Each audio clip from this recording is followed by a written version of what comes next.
Hi, this is Usha. Welcome to Rathod's IAS classes. Today in this lecture, we are going to see how to read Indian economy for UPSC.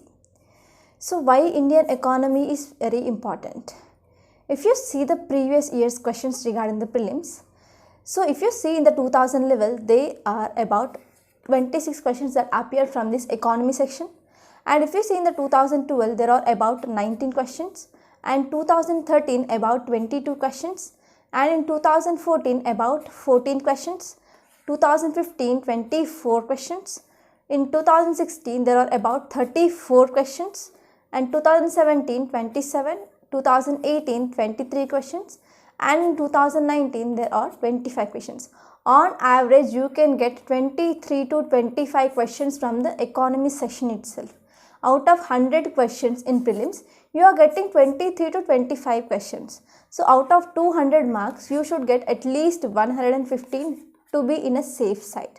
So whenever you are preparing this economy well, if you know the each and every basic concept regarding the economy, and when you are linking those concepts with the current affairs, then you can do at least 22 questions from the 23 to 25 questions. So from that you can get about 44 marks from the economy section itself. So because of this heavy weightage regarding this prelims from this economy session, this economy will be very important regarding the prelims, mainly to clear this prelims. So if you see the syllabus regarding the prelims, so it is not clear. So that's why I always say you please refer the previous year's questions.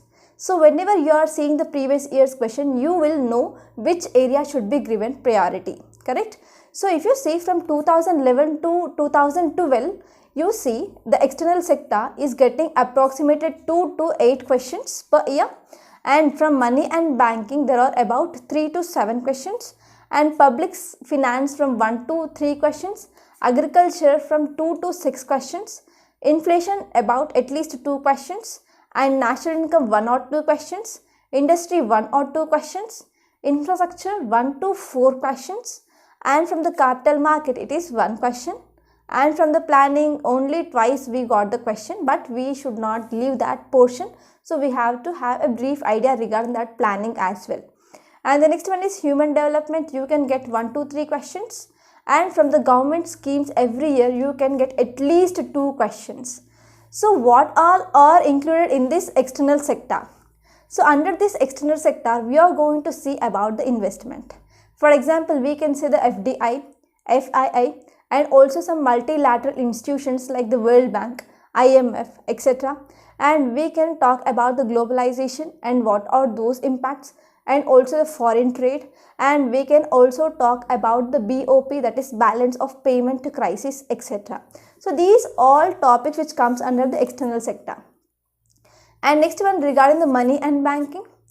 In this money and banking, we commonly come across the RBI and monetary policy of RBI.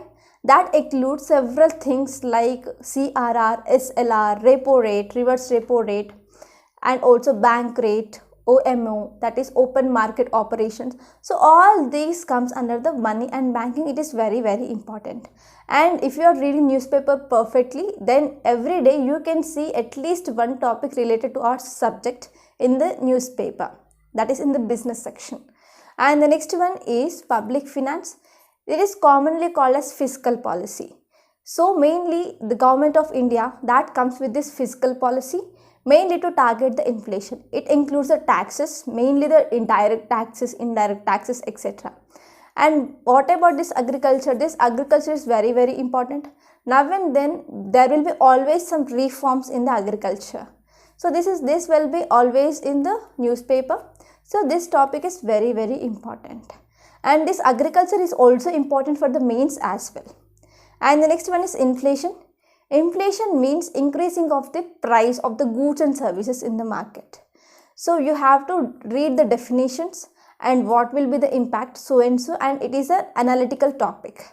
And the next one is national income. In the national income, you should study about the GDP, GNP, etc., NNP. Okay, so all those concepts which comes under this national income. And one important topic here is accounting methods, national income accounting methods.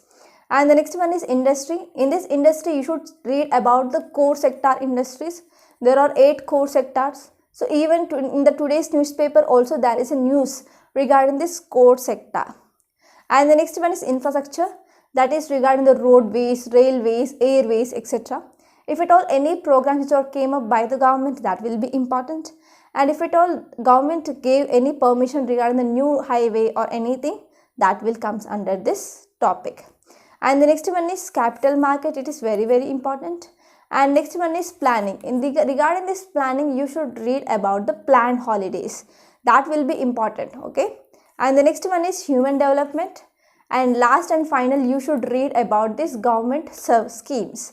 So these government schemes will appear in the newspaper, and as well as you can read those in the economic survey as well. So these are the important topics that is regarding the prelims. So because of this weightage in the prelims, you can get at least 23 to 25 questions every year. So from here itself, if you are perfect with this economy, you can easily get 44 to 50 marks here itself. And this economy is very interesting and the easy topic as well. Many students face a problem while reading this economy, but if you know the basic, if you are strong in your basic, then this economy will be the easiest subject that ever you read. Okay, so this is about some introduction regarding the prelims, why this Indian economy is important. And let us see the syllabus of the Indian economy and development. So before getting into the syllabus, let us see some important basic difference. So what is the economics? So if anyone asks you what is economics, what you will say? So in simple words, economics means allocation of the limited resources for the large amount or the unlimited wants of the people. If you see, these resources are very small, but if you see the wants or the desires of the people, there are many. So how we are allocating these limited resources to satisfy the wants or the desires of these people, it is called as economics. But if you see in our syllabus, it is Indian economy but not economics. So what is the meaning of economy? So what is the difference between the economics and economy? Here economy means whenever we are applying the concept of economics to a particular geographical area or particular geography, then it is called as economy. For example, if you are applying the concept of allocation of the limited resources to the unlimited wants of the people who are living in the India, then it is called as Indian economy. As well, there is also some other economies like USA economy, Chinese economy, Pakistan economy, etc. Correct? So whenever we are applying this concept of economics to any geographical area, then it is called as the economy. So this is the basic difference that you should understand between the economics and economy. So in our syllabus, it is the Indian economy but not Indian economics. So the thing that you should remember here. Okay? The spelling mistake here, don't worry about here. So this is the Indian economy that is in our syllabus, Indian economy and development. So let us see the syllabus of the mains regarding the GS paper 3. The first topic here is Indian economy and issues relating to the planning, mobilization of resources, growth, development and employment. So these topics are most analytical. You should know what is the difference between the growth and development. Growth is different compared to that of the development, and development can be bring out whenever there is a growth. If there is no growth, we cannot bring the development. So there is a relationship between the growth and development, but this growth concept is entirely different from the development. So you should understand the basic differences, and this part is the most analytical part. And the next one is inclusive growth and issues regarding it, and also the government budgeting. This government budget is very important even regarding the prelims as well. So in the prelims as well, you can expect a 2 to 3 questions from this budget every year.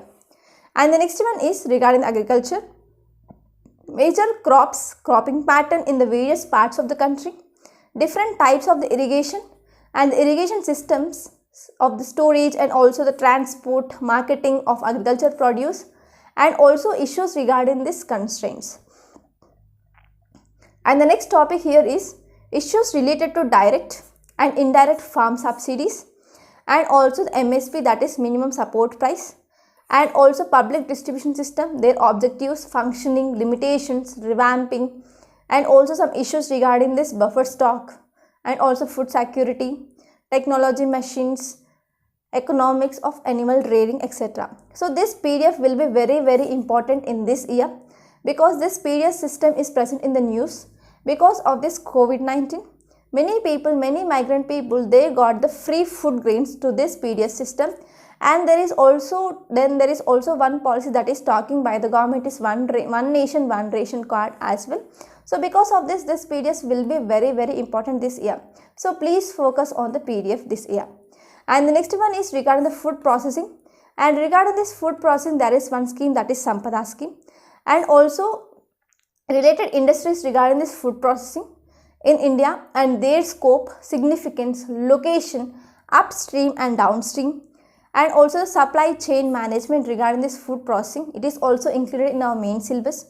And the next one is land reforms in India, and the next one is effects of liberalization on the economy, changes in the industrial policy and their effects on the industrial growth.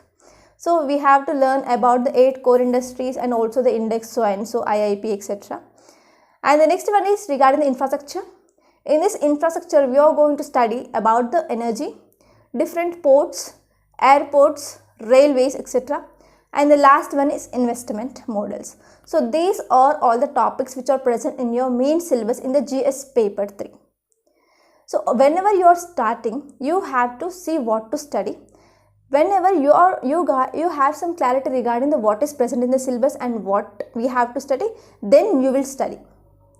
So before you knowing the syllabus, you can't go in a correct direction or the correct way regarding what to study and how to study, and you do not know what is important to the exam and what is not important to the exam. So whenever you are starting any subject, first you have to refer the previous year's questions and also the syllabus copy. This syllabus copy is a very important. So at last, let us see the book list or the resources. So let us see the book list and the resources which can be helpful for the prelims and also the mains. So let us see the NCERT textbook from class 9 to class 12. It helps you to clear the basics, and these are very important for the mains purpose. And these can also helpful for the clearing of the basics. Okay, if you have any doubts, you can clear from this NCERT books. And the next important one is Indian Economy by Ramesh Singh. This can be used for the prelims purpose. And the Indian Economy by Sanjeev Verma, it can be used for mains. And this book again, Indian Economy by Mishra, Puri Dutt and Sundaram, it is also used for the mains. And other important things that you should do regarding this economy is you should cover economic survey. Every year in February there will be the releasing of the economic survey. So in this you have to complete this economic survey, and you can expect the direct questions from this economic survey in the mains. So this economic survey is very important. And the next one is budget. You need not to read entire budget, but you should take a copy of the budget speech, and that budget speech is very important for the prelims. And the next one is ARC reports, and you can also refer PIB and also one newspaper. So if you see this economy, it is mainly based on the current affairs, but when you clear the basic, when you have the clear idea regarding these basics, then only you can link this current affairs to the basics such that you can write any answer. Because if you see the questions of economy, they are mostly analytic, okay, that is mostly based on the analysis. When you have the strong base when you have the strong thing in these basics, when you are clear regarding the basic concepts, then only you can link this current affairs with the basic things. Then only you can answer those either prelims questions or either mains question. So my suggestion is, first you have to have a clear regarding this basic concepts regarding the economy, and then you can understand what is present in the newspaper and what is economic survey is saying, budget is saying, etc. Okay, this is all the thing that you should need to know before you are starting this economy. I will try my level best to make you to understand the basic concept. From the next lecture onwards, I will coming up with a video which is related to the basic concepts regarding the Sanjeev Verma book. Okay. By this we are concluding today. I hope you enjoyed this lecture and I hope it is helpful for you people. Thank you so much. Please subscribe to my channel. Please do like, share and comment my videos. Thank you.